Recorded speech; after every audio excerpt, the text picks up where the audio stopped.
Today we're going to talk about bad rabbit care advice, or advice that may confuse new rabbit owners. I see things on social media all the time that may not be accurate. So let's hop into the video and find out what these things are.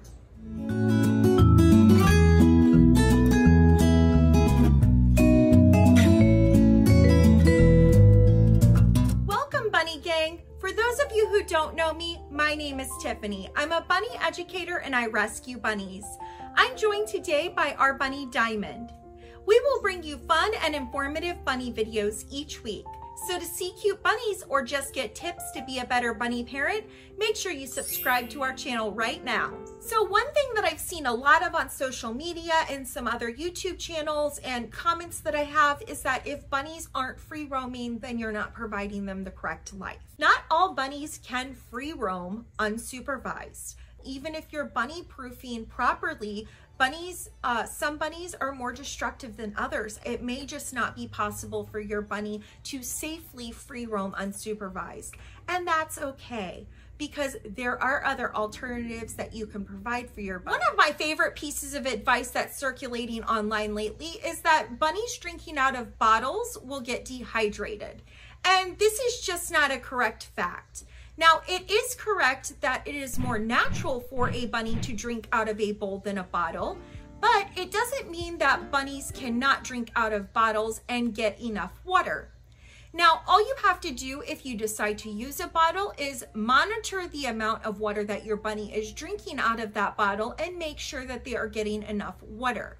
If your bunny is tapping the bottle along the side of the cage or doing other behaviors like this is showing their dissatisfaction with the bottle, and it may be a good idea to get a bottle with a larger pour spout or to switch over to a bowl. So it's just all in preference, that you want to make sure that you are cleaning it properly and that you are hanging it and using it properly.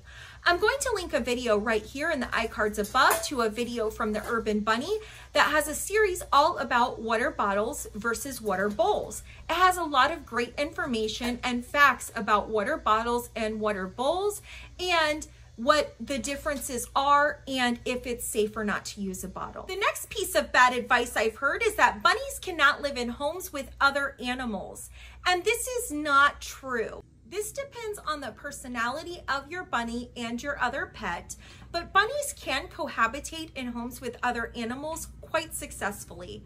I do highly suggest that you only have supervised interactions, but they absolutely can live in the same home and they can live happily and interact together with no issues. So the next piece of advice I've heard people say is that these pellets were recommended by my breeder, so they must be good for rabbits. And rabbit breeders are generally using a different type of nutrients in their pellets than you would use for your pet rabbit, especially a pet rabbit over 6 months of age.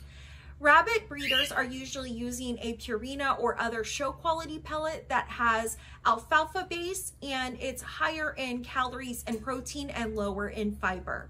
So these pellets would be okay for a younger bunny, but bunnies over 6 months of age really need a Timothy hay based pellet with over 20% fiber. So it's very important that you check the ingredients in your pellet and make sure that you are feeding a pellet that's appropriate to your bunny's age, size, and breed. So the next advice is that all bunnies need to have restricted pellets.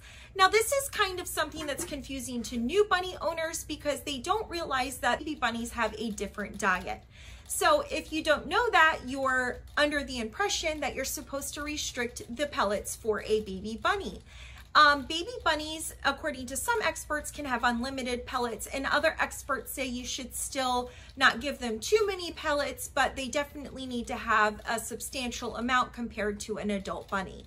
If they're not having veggies in their diet, they do need to have more pellets, and you can start to gradually wean them down from the pellets as you introduce more leafy greens and veggies into their diet. Piece of misinformation that is out there is that all pine or wood litters are bad for bunnies. Now, all softwood shavings are bad for bunnies, but pine pellets like equine bedding or horse stall bedding are excellent absorbent litter that are very inexpensive and are definitely safe for bunnies. Something that I see a lot in Facebook groups is that broccoli and cauliflower are not good for bunnies, and this is not true. Broccoli and cauliflower are vegetables that cause gas in humans, but they will not necessarily cause gas or bloat in bunnies. All parts of the broccoli are safe to feed to bunnies, but the stems and the leaves are the best part and highest in fiber. Broccoli and cauliflower are both good to feed as long as you feed them in moderation. Studies have shown unless you're feeding too much of these foods, they are perfectly safe for your bunny. Veggies high in calcium should not be fed to your bunny and should be avoided. This is not correct. Veggies high in calcium and other oxalates can be a balanced part of your rabbit's diet, as long as you're not feeding too much of these greens. You should feed these in limited quantities and less than other leafy greens, but they can be a great source of nutrition for your bunny. With any food you're feeding your bunny, you should be checking your bunny's urine for calcium deposits. This is a white cloudy substance that you'll find in your rabbit's urine. If you find your rabbit has too much calcium in their diet, you can cut back on these items that are high in calcium, but you do not have to eliminate them. Also, making sure that your rabbit is on the correct pellet will make sure that your rabbit is not getting too much calcium.